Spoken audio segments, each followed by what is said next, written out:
Bismillahirrahmanirrahim. Assalamualaikum warahmatullahi wabarakatuh. Selamat sore sobat-sobat literasi. Kita berjumpa kembali dalam channel akun YouTube Muhammad Sofa Sazili. Pada kesempatan kali ini saya akan mengabarkan kepada semua teman-teman terkait buku yang kemarin sempat saya beli di Kampung Ilmu di Jalan Semarang, Kota Surabaya. Jadi kemarin saya sempat datang ke Kampung Ilmu. Di sana saya membeli beberapa buku, ada sekitar 17 buku yang saya beli, dan itu akan saya review nantinya di channel akun YouTube Muhammad Sofa Sazili ini.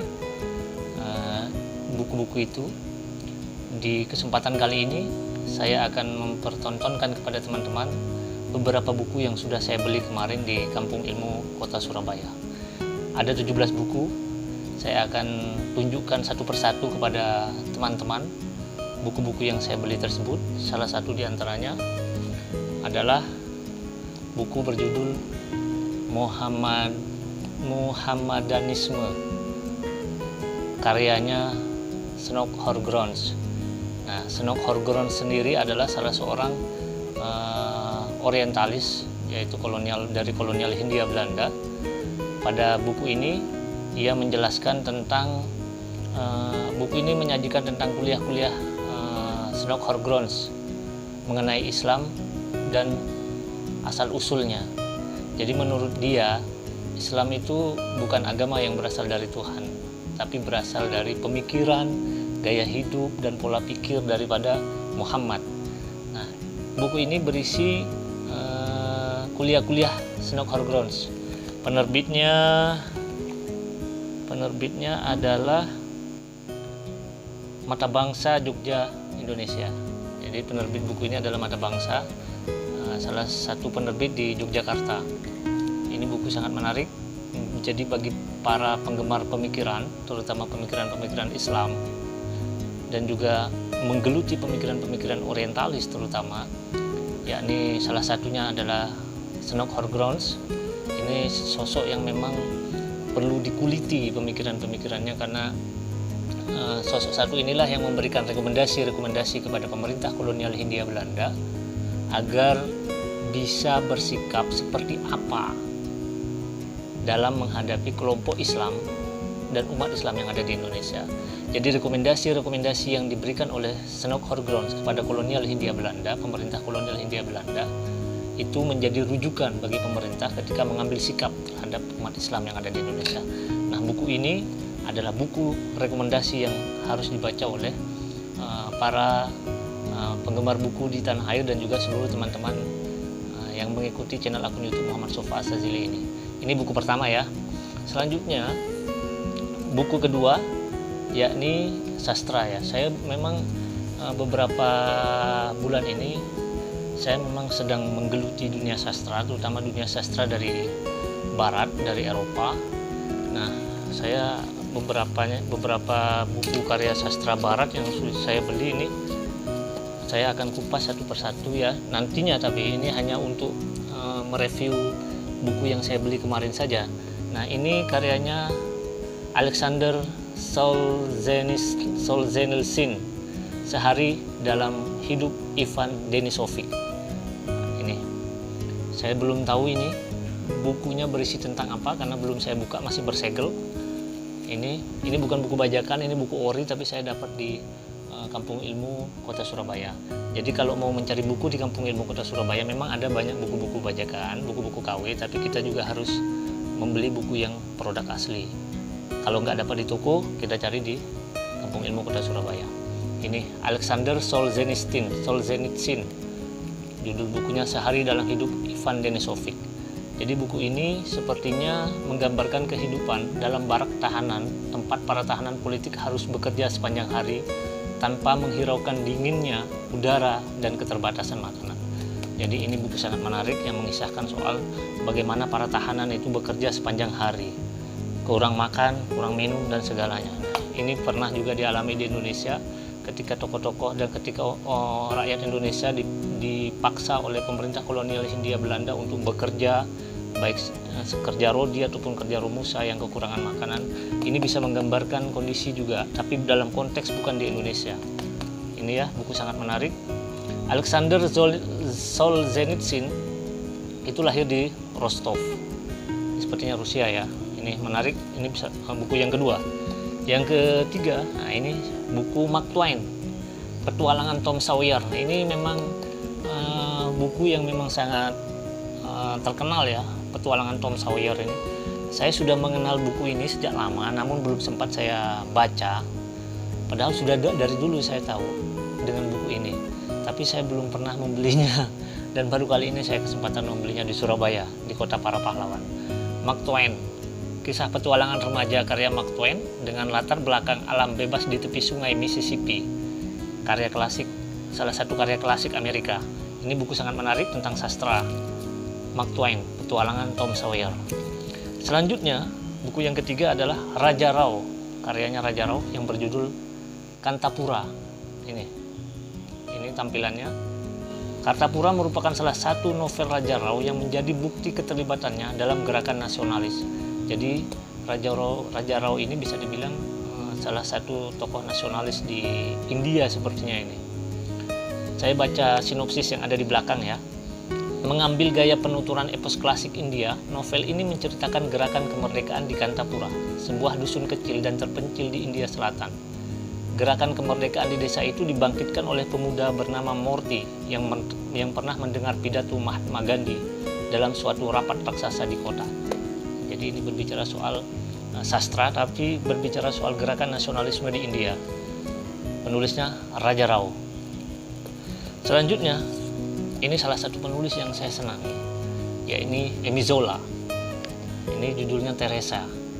Saya sudah punya yang terbitan yang pertama ya, yang masih belum covernya bukan seperti ini. Ini menarik. Émile Zola salah satu penulis favorit saya. Dia berasal dari Perancis. Tulisannya biasanya mengangkat soal-soal realitas sosial yang ada di hadapan kita, misal soal buruh dan yang lainnya. Ini Émile Zola, menarik ya. Buku kelima. Selanjutnya buku keenam, Alexander Dumas, Monte Cristo. Ini sangat menarik juga ini. Jadi saya sebenarnya pengen menghabisi buku ini, tapi harus perlahan-lahan sepertinya, karena juga kita diikat dengan kesibukan-kesibukan yang lain. Nah, Alexander Dumas, Monte Cristo ini mengisahkan penderitaan manusia lugu bernama Edmond Dantes yang dihukum karena fitnah, kemudian melakukan pembalasan dendam setelah berhasil meloloskan diri dari penjara. Wah, ini buku sangat menarik. Saya rekomendasikan buat teman-teman di seluruh Indonesia untuk membaca buku Alexander Dumas ini. Selanjutnya, yang masih buku sastra juga ya, Gustave Flaubert, Madame Bovary, Nyonya Bovary. Ini buku juga sudah sangat legendaris ya, Gustave Flaubert ini. Jadi ini bercerita soal seorang wanita, istri dokter, wajahnya cantik, angan-angannya juga tinggi, nafsunya yang meluap-luap, tapi dia mengalami hidup yang selalu terdera oleh konflik. Nah, seperti apa konflik-konflik yang dihadapinya? Jangan tinggalkan channel akun YouTube ini. Saksikan beberapa hari ke depan dan beberapa minggu ke depan, buku ini pasti akan saya review di channel akun YouTube Muhammad Sofa Asazili ini. Selanjutnya, masih penulis Prancis seperti yang tadi Teresa. Ini Émile Zola, Germinal. Ini buku yang sudah saya cari-cari sejak dulu sebenarnya, karena buku ini menceritakan soal perlawanan dan pemberontakan kaum buruh yang ada di Rusia ya. Mereka memberontak terhadap pemerintah di sana, para buruh, para pekerja di pekerja tambang di utara Prancis ya. Jadi ya ini Émile Zola ini kan penulis Prancis. Jadi ini berbicara soal pemberontakan para pekerja di Prancis di tahun 1860-an. Jadi ini buku berbicara soal pemberontakan kaum buruh yang ada di Prancis. Ini sangat menarik, terutama ketika Undang-Undang Omnibus Law atau Undang-Undang Cipta Kerja sudah dijadikan undang-undang oleh pemerintah Republik Indonesia dan sudah ditandatangani oleh Presiden Jokowi. Buku ini, buku Germinal ini menarik untuk dibaca oleh teman-teman. Selanjutnya masih Mark Twain, Rogging It, Belusukan. Entah ini apa ya, buku sastra yang berbicara apa, saya belum buka, masih bersegel semuanya. Ini juga menarik. Tentu teman-teman sudah mengetahui siapa Mark Twain. Dia salah seorang penulis legendaris juga. Selain Emile Zola, selain juga yang tadi Gustave Flaubert, banyak sekali penulis-penulis dunia yang harus kita ketahui, kita baca karya-karya sastranya agar kita bisa mendapatkan informasi-informasi dan bisa membaca realitas kehidupan saat ini dengan menggunakan kacamata sastra.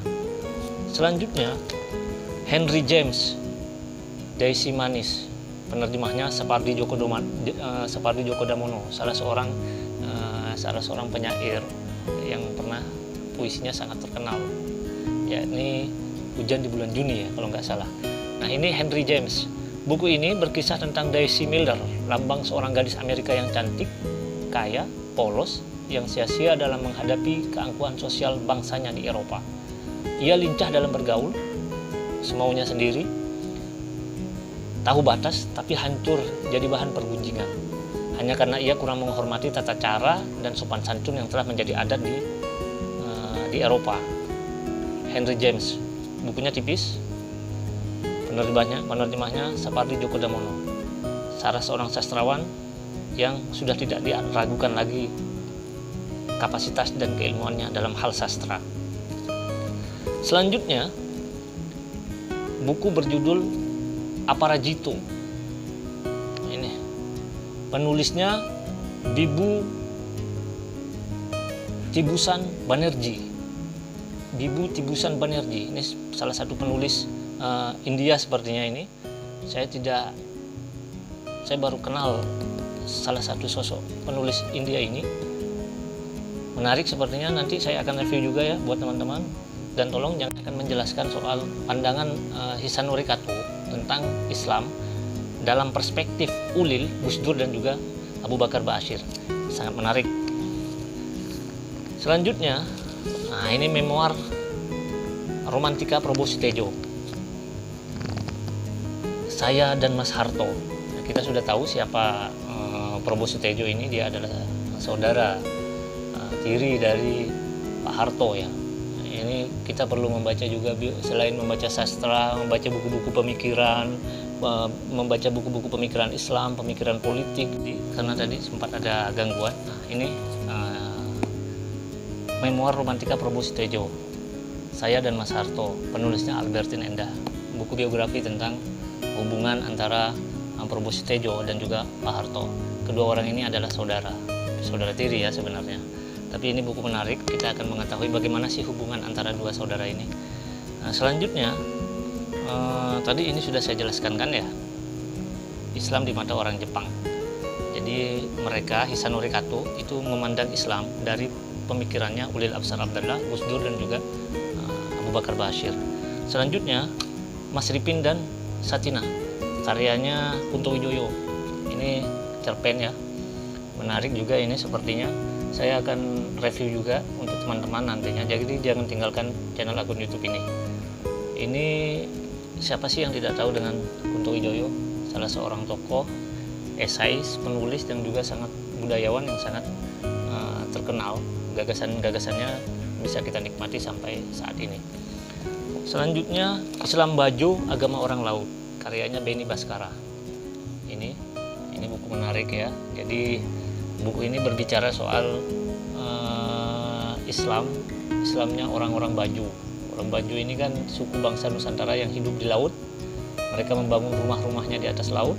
Mereka dikenal orang-orang darat sebagai. Sementara dulu dari saya sudah memaparkan beberapa buku yang saya dapat kemarin di Kampung Ilmu Kota Surabaya. Jangan tinggalkan channel ini, karena buku-buku tersebut akan saya review satu persatu di channel akun YouTube Muhammad Sofa Azazili.